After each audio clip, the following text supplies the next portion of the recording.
Vishnu ಮಂಚು ನಟಿಸಿ ನಿರ್ದೇಶಿಸಿರೋ Kannappa cinema ಇದೇ June 27ರಂದು release ಆಗಿತ್ತು. ಈ ಸಿನಿಮಾದ ಮೊದಲ ಕಲೆಕ್ಷನ್ ಲೆಕ್ಕ ಸಿಕ್ಕಿದೆ. ಈ ಚಿತ್ರದ ಮೊದಲ ದಿನದ ಬಾಕ್ಸ್ ಆಫೀಸ್ ಕಲೆಕ್ಷನ್ ಎಷ್ಟು ಎಂದು ನೋಡೋಣ ಬನ್ನಿ. ಪ್ಯಾನ್ ಇಂಡಿಯಾ ಚಿತ್ರ ಇದಾಗಿದ್ದು ಈ ಸಿನಿಮಾದ ಬಜೆಟ್ ಬಹುಶಃ 300 ಕೋಟಿ ರೂಪಾಯಿಗಿಂತಲೂ ಅಧಿಕವಾಗಿದೆ ಎಂದು ಹೇಳಲಾಗುತ್ತಿದೆ. ಸದ್ಯ ಇದೇ ವಿಚಾರಕ್ಕೆ ಫ್ಯಾನ್ಸ್ ಬೇಸರ ವ್ಯಕ್ತಪಡಿಸಿದ್ದಾರೆ.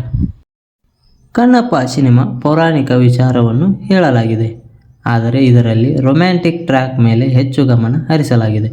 ಭಾವನಾತ್ಮಕ ವಿಚಾರಗಳನ್ನು ಸರಿಯಾಗಿ ಹೇಳಲು ನಿರ್ದೇಶಕರು ವಿಫಲವಾಗಿದ್ದಾರೆ. ಬೇಕಾಬಿಟ್ಟಿ ಆ್ಯಕ್ಷನ್ ಚಿತ್ರಗಳನ್ನು ಇಡಲಾಗಿದೆ. ಫೈಟ್ಗೂ ಸಿನಿಮಾಗೂ ಯಾವುದೇ ಸಂಬಂಧವಿಲ್ಲ ಎಂಬ ಅಭಿಪ್ರಾಯವನ್ನು ಅಭಿಮಾನಿಗಳು ವ್ಯಕ್ತಪಡಿಸುತ್ತಿದ್ದಾರೆ. ಕಣ್ಣಪ್ಪ ಸಿನಿಮಾ ತೆಲುಗು ಜೊತೆ ತಮಿಳು, ಕನ್ನಡ ಮೊದಲಾದ ಭಾಷೆಗಳಲ್ಲಿ ರಿಲೀಸ್ ಆಗಿದೆ. ಈ ಚಿತ್ರದಲ್ಲಿ ವಿಷ್ಣು ಮಂಚು ಜೊತೆ ಪ್ರಭಾಸ್, ಅಕ್ಷಯ್ ಕುಮಾರ್, ಮೋಹನ್ ಲಾಲ್ ಮೊದಲಾದವರು ನಟಿಸಿದ್ದಾರೆ. ಆದಾಗ್ಯೂ ಸಿನಿಮಾ ಉತ್ತಮ ಗಳಿಕೆ ಮಾಡಲು ವಿಫಲವಾಗಿದೆ. ಭಾರತದ ಬಾಕ್ಸ್ ಆಫೀಸ್ ಚಿತ್ರದ ಗಳಿಕೆಯಲ್ಲಿ ಕೇವಲ 9 ಕೋಟಿ ರೂಪಾಯಿಗಳನ್ನು ಮಾತ್ರ ಈ ಚಿತ್ರ ಮೊದಲ ದಿನ ಗಳಿಸಿದೆ. ಕಣ್ಣಪ್ಪ ಸಿನಿಮಾ ಬುಕ್ ಮೈ ಶೋನಲ್ಲೂ ಅಂಥ ಉತ್ತಮ ರೇಟಿಂಗ್ ಏನೂ ಪಡೆದಿಲ್ಲ. ಚಿತ್ರಕ್ಕೆ ಸದ್ಯ 7.5 ರೇಟಿಂಗ್ ಸಿಕ್ಕಿದೆ. ಮುಂದಿನ ದಿನಗಳಲ್ಲಿ ಸಿನಿಮಾ ಕಲೆಕ್ಷನ್ ಏರಿಕೆ ಕಂಡರೆ ನಿರ್ಮಾಪಕರ ಮೊಗದಲ್ಲಿ ನಾವು ಮೂಡಲಿದೆ.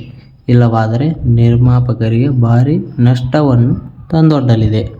300 ಕೋಟಿ ಬಜೆಟ್ ಹಾಗೂ ಪ್ಯಾನ್ ಇಂಡಿಯಾದಲ್ಲಿ ಹೆಸರು ಮಾಡಿ ಈಗ ಮೊದಲ ದಿನ ಕೇವಲ 9 ಕೋಟಿಯನ್ನು ಗಳಿಸಿದ ಕಣ್ಣಪ್ಪ ನೀರಸ ಪ್ರದರ್ಶನವನ್ನು ತೋರುತ್ತಿದೆ.